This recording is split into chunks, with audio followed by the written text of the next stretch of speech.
तर शेतकरी मित्रांनो, आपल्या स्वयंभू ऑर्गॅनिक फार्म शेती जोड व्यवसाय या युट्यूब चॅनलच्या माध्यमातून ग्रामीण भागामध्ये शेतीला जोड व्यवसाय करणाऱ्या शेतकऱ्यांच्या मुलाखती व त्यांचं मार्गदर्शन मी तुमच्या समोर आणण्याचा प्रयत्न करत असतो. तर मला तुमचं पूर्ण नाव आणि पत्ता सांगा. गोपाळराव नारायणराव देशमुख, शंभागिरी, तालुका पुसद, जिल्हा यवतमाळ. बरं, तर आपण दुग्ध व्यवसाय किती वर्षापासून करता शेती जोड? 2008 पासून. 2008 पासून. बरं, तर मग आता आपल्याला इथं जमिनीचं क्षेत्र किती आहे? इथं आपल्याला 10 एकर.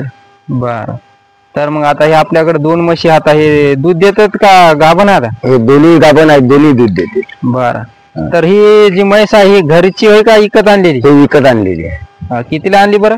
ही आणली होती 45,000. 45,000ला. बरं, तर मग आता किती लिटर दूध देते ही? 3.5-4 लिटर दूध देते एका टायमाला. हो. बरं, तर ही आपल्याकडे पलीकडे गाय दिसायली, ती गाभण आहे का दूध देते? गाभण आहे. गाभण आहे का? हो. बरं, ती गाय एकंदरीत किती लिटर दूध देते? तिच्या मायने दिलेलं आहे 5-5, 7-7 लिटर. पहिला रो आहे का? ही पहिला रो आहे. बरं बरं. हो. ते 2 वास वगार आहे या दोन्ही म्हशीची. हो. बरं, आणि ही म्हैस विकत आणलेली घरची?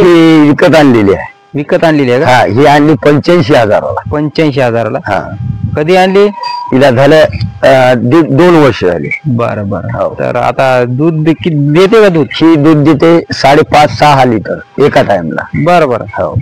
तर मग हे डेअरीला दूध देता का हॉटेल बिटेलला? हे डेअरीला. डेअरीला.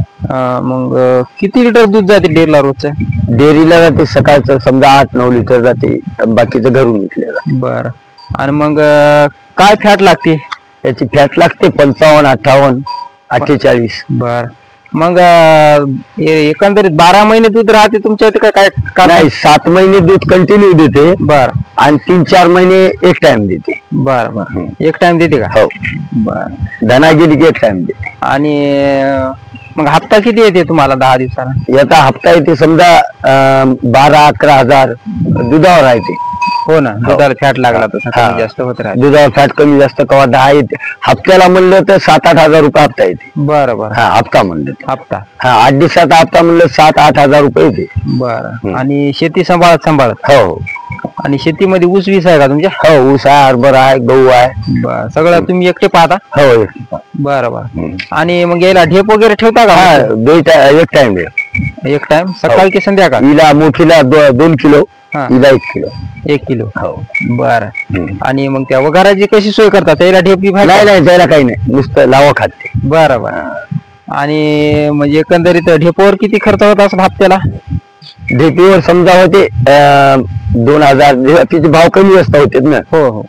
कमी जास्त. कवा 1300 रुपयाला कट्टा भेटते, कवा 1800 रुपयाला भेटते. बरं, तर शेतकरी मित्रांनो, म्हणजे एकंदरीत 5-7 हजार उरतं समजा. सगळं जाता 5-6 हजार रुपये हप्ता उरते बस. बरं, तर शेतकरी कोरापारा 15,000 रुपये महिना होते. कोरापारा. बरं बरं. सगळं दुसरी कामं करत. बरं, तर शेतकरी मित्रांनो, हे एक बघू शकता. आणि यांचं दुसरं एक साइड बिझनेस सगळ्यात भारी, कारण या मामाचा जो म्हणजे यांना जी आवड आहे, यांच्या जे हे यांचं शेड बघू शकता.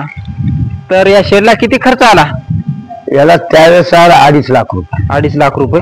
बरोबर. 2000 म्हणजे 88-95 केलेला आहे. 95. बरोबर. आणि आता मधात कुटार वगैरे राहायचे? कुटार आहे, सोयाबीन आहे. बरं, तर शेतकरी मित्रांनो, इकडे एक दुसरे एक त्यांचा साइड बिझनेस सर्वात महत्वाचा तुम्हाला दाखवण्याचा विषय आहे. ते बघू शकता, कुक्कुटपालन. तर हे कुक्कुटपालनाची आयडिया बघू शकता, किती नंबर 1 आहे. आणि बिझनेस पण आपण त्याबद्दल यांना माहिती विचारणार आहोत. तर हे कुक्कुटपालन कधी सुरू केले? हे कुक्कुटपालन झाले 2 वर्ष. 2 वर्ष. हो. बरोबर. ही आयडिया कशी काय सुचली तुम्हाला? हे शेणखत आहे का? ते शेणखत पूर्ण सकाळचं जे संध्याकाळचं सकाळचं याच्यात टाकायचं, ते उकळते, बारीक करते, आणि त्यांना तांदूळ, गहू, भाजीपाला कवा आणला तर टाकून द्यायचं. बरं, तर मग हे आता उकंडा जमीन लेवल आहे का खाली खतलेला आहे? नाही, आता खाली 4 फूट आहे. खाली 4 फूट.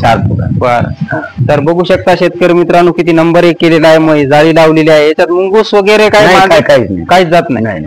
बरं, तर मग एकंदरीत एवढ्या कोंबड्यापासून आपल्याला किती उत्पन्न मिळेल? समजा आता 17, हो 17 कोंबड्यापैकी रोजच्या 8, 9, 10 अंडे देते. बर 150 रुपये रोज कोरापारा येते. बर. आणि काही याला म्हणजे बाहेर सोडत ना काय? नाही याच्यात 24 तास. बर. हो. तर बघू शकता शेतकरी मित्रांनो कशा प्रकारे हे नियोजन आहे. मस्त असं मधात सगळं याने बंदोबस्त केलेला आहे. उखंड असल्यामुळे मधातच कोंबड्या खातात. आणि तांदूळ टाकता काय? हो तांदूळ. बरोबर. तांदूळ, गहू,